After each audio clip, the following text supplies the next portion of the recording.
Brother got my fiancée pregnant before our wedding. Now my family wants me to forgive them, but I told them to fuck off and moved away. This is going to be a long story, and it's just as crazy as it sounds. I'll try to be as succinct as possible, but there's a lot to cover here. I don't care if anyone believes this or not. It's so absurd that I need to vent. Also, I'm not going to sugarcoat anything. But I will omit any specifics that could identify me to anyone who is unfamiliar with the scenario. I'm 32 years old, and until a few months ago, I was engaged to my 5-year girlfriend. We'll call her Sarah. My younger brother Mike is 29 and has always been the golden kid in our family. To truly grasp the gravity of this betrayal and why it has hit me so hard, I need to give you some background on my family and how we arrived at this point. Growing up, Mike could do no wrong in our parents' eyes, whereas I was continually chastised and punished for minor infractions. This wasn't your average sibling rivalry or subtle favoritism, it was obvious and intense. Mike would break something and I would be accused. He'd start a fight, and I'd get grounded. If we both got straight A's, he'd get a new video game console, and I'd get a pat on the back and a reminder to keep it up. Our parents, Tom and Linda, were constantly making excuses for their actions. Mike's younger, he needs more attention. Nor, you're the older one, you should know better. Nor, Mike's just more sensitive, we have to be careful with him. The relentless assault of false standards and gaslighting made me feel useless and despised in my own house. As we grew older, the preference became more evident. When I was accepted into a good college on a partial scholarship, my parents scarcely recognized it. However, when Mike opted to attend community college, they gave him a lavish celebration and purchased him a car to travel in. Never mind that I had been biking 5 miles each way to my part-time job for several years. I moved out as quickly as possible to avoid the toxic environment at home. I supported myself through college by working 2 jobs and taking out loans. Meanwhile, Mike dropped school after 1 semester, citing that college was not for him. Our parents wholeheartedly backed his decision, commending him for knowing himself and not conforming to societal expectations. They even financed his string of failed business enterprises over the following few years. Regardless of how much distance I tried to put between myself and my family, they always found a way to bring me back. Holiday dinners were a nightmare of subtle insults and not so subtle parallels. "Oh, you're still in that entry-level position? Well, Mike is considering establishing another business. He's very entrepreneurial." Never mind that I was establishing a secure profession while Mike depleted our parents' retirement money. Despite everything, I tried to keep my friendship with Mike. He was still my brother after all. However, it was always one-sided. I'd reach out and attempt to connect, but he'd either ignore me or find a way to make the conversation into a game he could win. If I was promoted, he would suddenly have a big opportunity coming up. If I started dating someone, he would inevitably be in a serious relationship. I met Sarah while trying to reunite with Mike. She was a friend of one of his short-lived girlfriends and we clicked immediately. Sarah was everything I wanted in a partner: brilliant, humorous, kind, and stunningly beautiful. We began dating, and for the first time in my life, I felt truly satisfied and valued. My folks, obviously, were not pleased. They made sarcastic remarks about Sarah being out of my league and asked what she saw in me. Mike, on the other hand, became quite interested in my life. He was always asking about Sarah, wanting to know everything about her. At the moment, I was just relieved that he seemed to care about things in my life. Looking back, I should have noticed the red flags. Sarah and I moved in together after a year of dating, and it was fantastic. We both had solid professions, traveled, and discussed the future. I began to believe that, just maybe, I could have the life I had always desired. A good profession, a loving partner, and perhaps children eventually. I proposed to Sarah on our 4th anniversary. It was nothing fancy, simply a simple supper at home and a moving speech. I was ecstatic when she said yes. We planned to have a long engagement and spend our time arranging the wedding. We weren't rushing, we had our entire lives ahead of us, or so I believed. When we told my family about our engagement, their emotions were diverse, to say the least. My mother put on a fake smile and remarked, "Oh, how nice," in a tone that implied it was anything but. My father grunted and murmured, "Good luck with that," before returning to the television. Mike, however, had the weirdest reaction. He congratulated us, but there was something strange about his smile, almost predatory. I dismissed it at the time, attributing it to my own fears. The following year was filled with wedding plans and job stress. Sarah and I were both working long hours at our jobs to save up for the wedding and a down payment on a home. We hadn't seen each other as much as we used to, but I assumed it was simply a phase. Every partnership goes through difficult times, right? Looking back, I should have seen the indications. Sarah grew distant, always on her phone, smiling at texts from people she swiftly dismissed as business friends. She began going out more with her companions, arriving home late and smelling of wine and cologne. But I fully trusted her. I never considered that she may be cheating, let alone with my own brother. Sarah began acting strangely around 4 months ago. She was moody, irritated, and always nauseous. I was excited by the possibility that she might be pregnant. We hadn't tried, but we had discussed the possibility of having children in the future. I began to plan how I would help her, thinking nursery colors and baby names. Then one night, she sat me down with tears in her eyes and delivered the bomb. She was pregnant, but it was not mine. I was stunned. We hadn't been intimate in a while due to our hectic schedules, but I never expected her to cheat on me. When I asked who the father was, she broke down and mumbled, "It's Mike." My entire universe came crashing down at that moment. Everything I thought I knew, everything I had based my existence on, came crumbling down. I could not breathe. I could not think. All I could feel was an overwhelming sense of betrayal and loss. Sarah attempted to explain, her words coming out quickly between sobbing. Apparently, it began during our engagement party. Mike had approached her and informed her that she was making a mistake by marrying me. He played on her insecurities, telling her she could do better and that he could provide her with everything I couldn't. It wasn't a one-time occurrence. They'd been having an affair for months. I kicked Sarah out that night. I couldn't bear to look at her or be in the same room with the lady who had deceived me so totally. She begged me to forgive her, explaining that it was a mistake and that she loved me. But all I could think of was how many times she had lied to my face and been with my brother while wearing the ring I had given her. After Sarah left, I contacted Mike. I can't recall what I said, it was all a swirl of wrath and pain. He initially tried to play it casual, claiming that it was merely a drunken mistake and had no meaning. But when I questioned him, he became defensive, saying, "Well, maybe if you'd been a better fiancé, she wouldn't have come to me." I saw red. I got into my car and headed to his apartment, determined to do something that would make him regret what he said. I'm not sure what I was planning to do, but when I arrived, our parents were already there. Mike apparently called them first, telling them a narrative about Sarah seducing him and how sorry he was. And you know what? They believed him. They always do. My mother immediately began lecturing me about forgiveness and family, while my father simply stood there with his arms crossed, looking disappointed in me, but not in his beloved Mike. I tried to explain what had actually happened, but they wouldn't listen. They kept telling me that I needed to forgive Mike and support Sarah throughout her pregnancy because family comes first.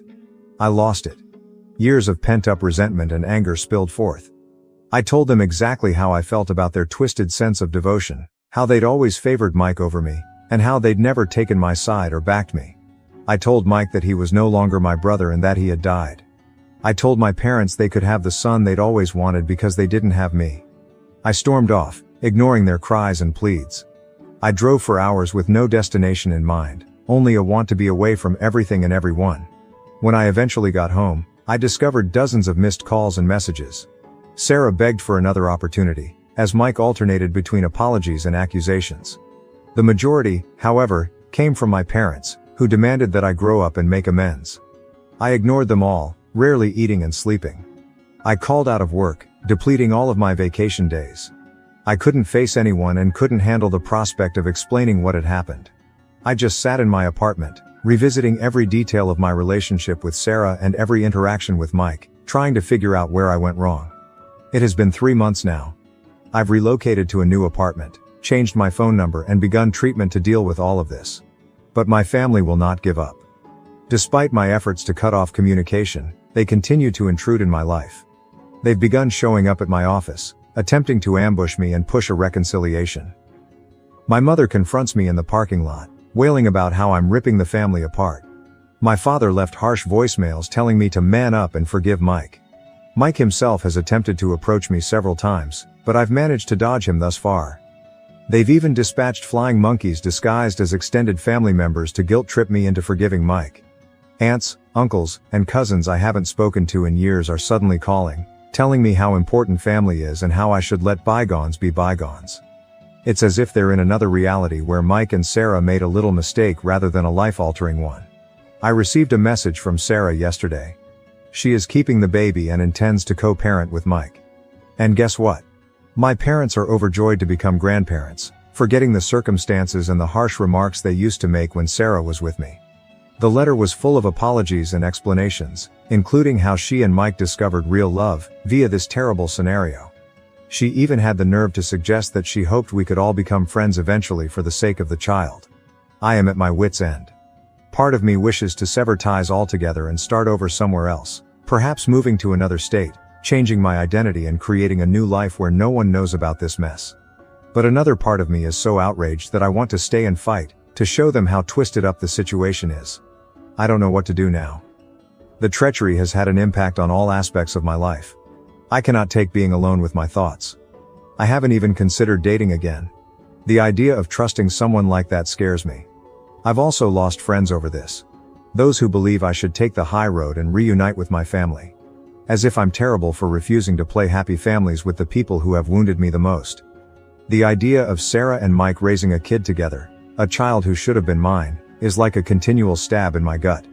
I understand cognitively that the child is innocent in all of this. It is not the baby's fault that its parents are lying, cheating scumbags, but I can't bring myself to feel good about its existence. My parents have begun to discuss how I should be involved in the child's life and how I will become an uncle. The concept makes me feel physically ill. How can I look at this youngster and not recognize the ultimate emblem of my brother's betrayal? So, Reddit, I guess my question is, am I the idiot for refusing to forgive my brother and ex-fiancé? Am I wrong to want to lose relations with my family over this? Any help on how to proceed would be greatly appreciated, as I now feel like I'm drowning in a sea of treachery and gaslighting. I apologize for the lengthy post. If you made it this far, I appreciate it. Writing all of this down has been cathartic in a way. I'm not sure what I hope to gain from sharing this: validation, guidance, or simply the opportunity to scream into the void and have someone, anybody, hear me. Edit. Holy God, this exploded up overnight. Thank you all for your help and advice. I'm astonished by the response, and it will take me some time to look through all of the comments. However, I wanted to answer a few typical questions. 1. Yes, I have consulted with a lawyer about getting a restraining order against my family. It is currently in progress. 2. I don't intend to have any contact with the baby. It's not the child's fault, but I can't become involved without losing my sanity. 3. For those who have inquired about my job, I have already spoken with HR about the situation. They are aware and supportive. They have strengthened security at the front desk and offered me the option to work from home more frequently. I am grateful for their understanding. 4. Many of you have inquired whether I had contemplated relocating to another city or state.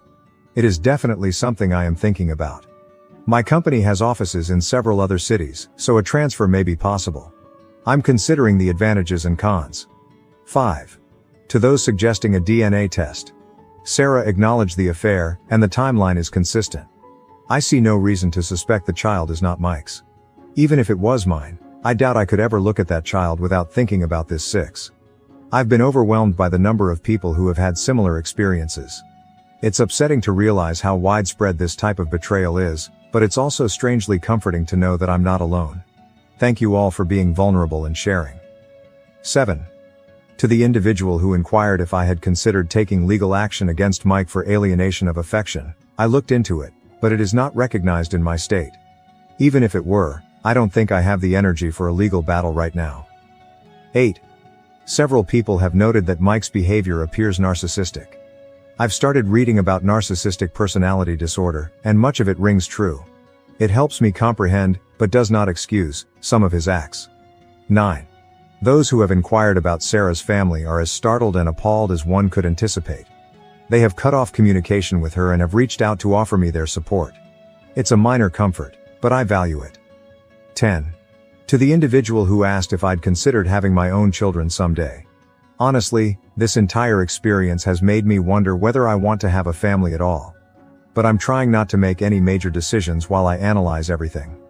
I'll keep you updated if anything big happens, but for the time being my focus is on recovering and moving ahead. Thank you again, Reddit. You have helped more than you realize. Your encouragement and suggestions have given me a lot to think about, and they have truly been a lifeline during this tough time. I may not be able to answer every remark, but please know that I read them all and they are making me feel less alone in this. Update. Hello Reddit. It's been approximately 2 weeks since my previous post, and it has been a full roller coaster. First, thank you all for your enormous support and suggestions. I never anticipated my post to go so viral, and going through all of your responses has been both upsetting and oddly reassuring. It's disturbing how regular this type of deception is. The last several weeks have been tough, to say the least. Remember how I said I was working on obtaining a restraining order? That evolved into a huge ordeal. My lawyer filed the paperwork and we had a hearing arranged. I assumed it would be simple, given the proof and the ongoing harassment, but I was mistaken.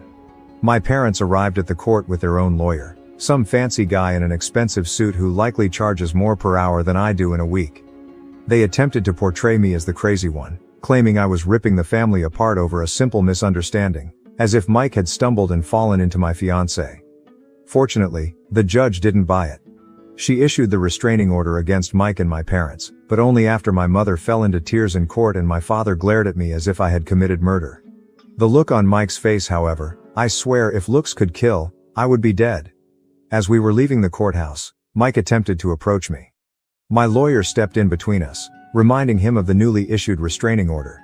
Mike merely scoffed and said this wasn't over, and I couldn't hide behind a piece of paper forever. I'd be lying if I claimed his words didn't shake me. But at the very least, I have some legal protection. The job situation has been another nightmare. Remember when I mentioned that my family had been showing up at my workplace? This came to a head last week. I was in a meeting with a customer when my assistant alerted me that my mother was in the lobby and raising a disturbance. Apparently, she had brought a photo album and was attempting to show my coworkers baby images of Mike and me while lamenting about how close her boys used to be.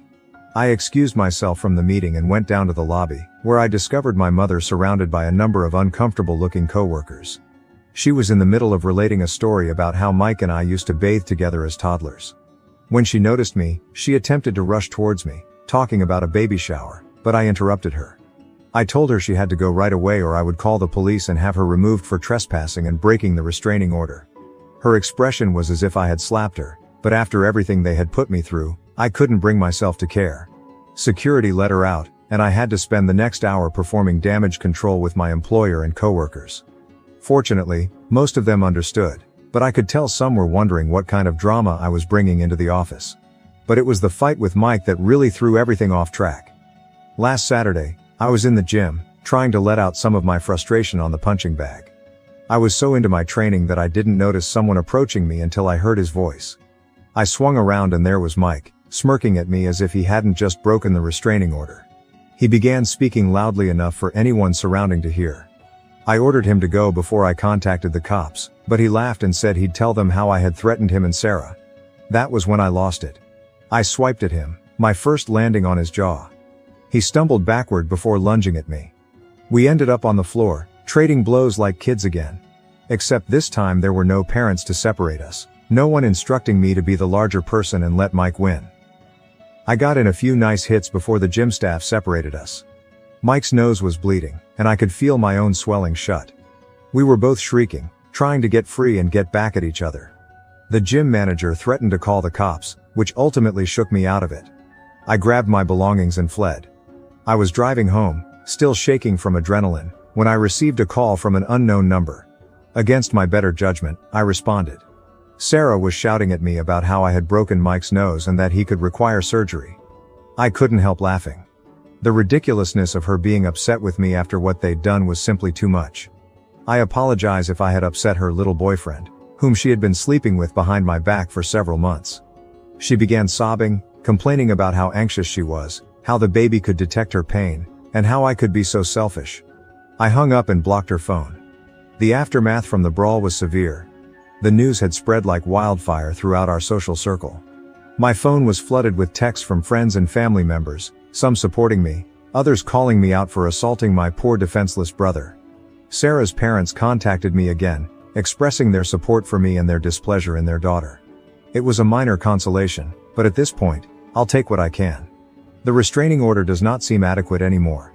Mike has demonstrated his willingness to violate it, and I'm concerned about what he'll do next. The legal fallout has been a nightmare. My lawyer called me the day after the gym incident. Mike apparently filed assault accusations against me. I recounted what had happened, how Mike had violated the restraining order and provoked me. My lawyer groaned and said we'd fight it, but it might be a tough struggle considering that I threw the first punch. We are in the process of bringing our own charges against Mike for breaking the restraining order. My lawyer is convinced that this will benefit our case, but nothing is guaranteed. I've had to provide police statements, show them injuries on my face and knuckles, and justify defending myself against my own brother, which is humiliating. Mike and I have been banned from the gym for life. I can't blame them, but it's unfortunate that the gym was one of the few places where I felt like I could let out some of my frustration in a healthy manner. My cousin Amy, whom I've always been close to, called me the other day. She's taken a lot of pressure from her family for supporting me, but she's staying firm. She told me about what had been going on behind the scenes. Apparently my parents have been telling everyone that I'm experiencing a mental breakdown. They claim that Sarah and Mike's relationship began after Sarah and I split up, and that I am simply envious and unable to let go. According to Amy, most of the family is skeptical, but some are. It's irritating to know that they're spreading false information about me while I'm attempting to recuperate. Things at work have been, to say the least, difficult. After the incident with my mother in the lobby and the argument with Mike, which went viral on local social media, I can sense my coworkers are on edge around me. My manager called me into his office earlier this week. He began by stating he valued me as an employee and realizes I'm going through a difficult period, but then he dropped the bombshell. He believes it would be best if I took a leave of absence until things calm down. He suggested we call it a personal sabbatical. Paid, of course. I wanted to fight, to tell him that work is the only thing keeping me sane right now, but I knew the choice had already been made. So I agreed, thanked him for his understanding and began to pack up my office. As I was leaving, I overheard two of my coworkers discussing how my brother got my fiancée pregnant. I slammed my office door louder than required as I exited, taking some little satisfaction in watching them jump. I'd be lying if I said none of this was impacting me. I've started taking long drives at night to get out of my flat. Sometimes I find myself parked outside my former place, the one I lived with Sarah, wondering how my life got so messed up. In the midst of this commotion, I received support from an unexpected source. Sarah's younger sister, Emma. Emma contacted me on social media, apologizing for her sister's conduct and giving her support. At first, I was skeptical. What if this was a trick? But after speaking with her, I realized she is equally disgusted by Sarah's behavior as I am. She's been telling me about what's going on in Sarah and Mike's lives. They appear to have moved in together, living as if they hadn't just destroyed numerous lives to be together. Emma claims Sarah has been attempting to portray herself as the victim, crying to anybody who would listen about how she never intended to hurt anyone and how she and Mike are soulmates who found each other against all odds. It makes me sick to my stomach, but I appreciate Emma keeping me in the loop. After all, information is power, even if it is knowledge that I would prefer not to have. The social media environment has been a nightmare. I've always been a rather private person, but this event has thrown me into the unwanted spotlight. Someone, probably one of Mike's friends, posted about our gym feud on a local Facebook page. The post did not mention our names, but it described the incident in enough detail for anyone who knows us to figure it out. The comment area became a battleground. Some individuals defended me, claiming Mike received what he deserved. Others described me as unstable and said I needed to be locked up. I made the mistake of looking over some of the comments one night after having too many beers. A huge mistake. I ended up hurling my phone across the room so hard that the screen cracked. Since then, I've canceled most of my social media profiles. I can't deal with the continuous notifications and messages from folks I haven't spoken to in years who suddenly want to know all the juicy details about my personal life. With everything that has happened, I have realized that I cannot stay in this city any longer. There are too many memories and chances to run into Sarah, Mike, or my parents. I've started looking for internal moves, and there's a promising opportunity in our Seattle office. It's not ideal. I've never been a fan of continual rain, but at this point, I'd move to the moon to avoid all of this turmoil. I haven't made any final decisions yet, but the concept of a fresh start is becoming increasingly intriguing. New city, new apartment, new life, where no one recognizes me as the guy whose brother cheated on his fiancée. My folks have been unusually silent since the restraining order was granted. I'm waiting for the other shoe to drop, for them to figure out a new method to force their way back into my life. Sarah has been spreading the word about her pregnancy far and wide. Emma tells me she's been posting continuous updates on social media, ultrasound photographs, belly shots and so on, with a message about how blessed she and Mike are and how thrilled they are to start their family. Each new piece of information feels like a fresh wound, triggering the pain just as I thought I was beginning to recover. So that is where things stand right now. 2 weeks ago, I believed my life couldn't possibly get any worse, yet it has. I'm still angry and wounded, but also weary. I am tired of justifying myself. So Reddit, I suppose this is less of an update and more of, I'm not sure, a cry into the void. I'm not sure what I'm asking for right now. Advice, pity, or a time machine that allows me to never introduce Sarah to my brother?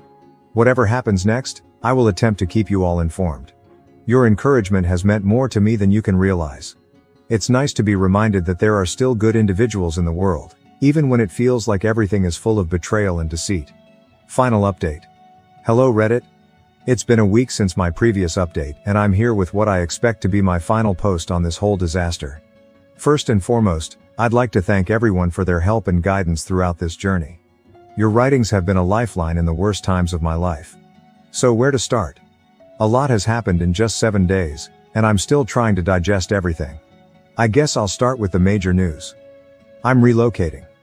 Yes, I took the risk and accepted a transfer to our Seattle office. It was not an easy decision, but after everything that had happened, I felt I needed a new start. The choice came following an especially difficult day last week. I'd just returned from another meeting with my lawyer regarding Mike's assault allegations when I saw a note in my mailbox. It came from Sarah. I almost tossed it out before opening it, but curiosity got the best of me. Inside, there was an ultrasound image and a handwritten letter stating how pleased she and Mike were about their baby. She went on to say that she hoped I could find it in my heart to be pleased for them, and that the baby would be delighted to have its uncle in its life. I saw red. Before I realized it, I'd grabbed my phone, unblocked Sarah, and dialed her number. She picked up on the second ring and I simply let go. I informed her exactly how I felt about her, Mike, and their beautiful little family. I told her she was insane if she believed I'd ever want to do anything with that kid, and that she, Mike, and the baby could all go to hell. It wasn't my best moment, but I felt like I finally shouted everything I'd been keeping back. That's when I realized I couldn't stay in this city anymore. That same night, I called my supervisor and informed him that I wanted to transfer to Seattle. He was relieved, to be honest. I believe he was concerned about how all of this drama would affect the company. He promised to expedite the papers, and by the next morning it was official. I had 2 weeks to collect my belongings and relocate across the nation. My family and social circle were quick to learn about my move. My folks, unsurprisingly, were outraged. They turned up at my place unexpectedly, again breaking the restraining order, to try to talk me out of it. My mother was crying, accusing me of abandoning the family, and my father was furious, yelling at me for being selfish and immature. I didn't participate. I simply phoned the police and had them removed for breaking the restraining order. As they were let out, my mother yelled at me that I would regret it, that family was everything and that I was wasting it. I immediately closed the door and returned to packing. Mike reacted differently. He didn't try to contact me directly, most likely due to the current legal difficulties, but he did write a lengthy message on social media about how some people can't handle seeing others happy, and how he and Sarah were rising above the hate to focus on their new family. It was definitely intended for me, as he attempted to portray himself as the victim. I'll confess it stung to see how many people liked and commented in his favor, but I reminded myself that their opinion is meaningless because they don't know the truth. Sarah's response was the most startling. After our phone talk, she contacted her sister, Emma, who had been keeping me updated on Sarah and Mike's situation, as you may recall. Apparently, my statements had a greater impact than I had imagined. Emma informed me that Sarah had broken down, stating that she realized what she and Mike had done was terrible and was scared of the future. My cousin Amy, bless her, offered to help me pack. She even informed me more about what's going on with the family. Amy told me that my aunt, my mother's sister, had a heated argument with my mother, accusing her of always favoring Mike and pushing me away. My aunt complained that my parents were reaping the consequences of their years of favoritism. I can't say I'm not relieved to hear that someone is finally calling them out for their behavior. My lawyer assures me that my move will have no effect on the legal case, which is currently pending. We're still pursuing charges against Mike for breaching the restraining order and defending the assault accusations he brought against me. My lawyer seems certain that the judge will see through Mike's arguments, particularly considering his history of breaching the restraining order. The fact that I'm going across the nation should also show that I'm not a threat to Mike, which may help get his charges dropped. I don't know if I'll post any further updates after this. Part of starting over is putting the past behind, and as helpful as this group has been, I believe it is time for me to move on from revisiting this narrative. I need to focus on creating my new life rather than obsessing on the past. So I believe this is my final update. Wish me luck, Reddit. I've got a whole new life ahead of me in Seattle, and I intend to make the most of it. Thank you so much for staying till the end. If you enjoy our videos, don't forget to like, share and subscribe. Have a good day.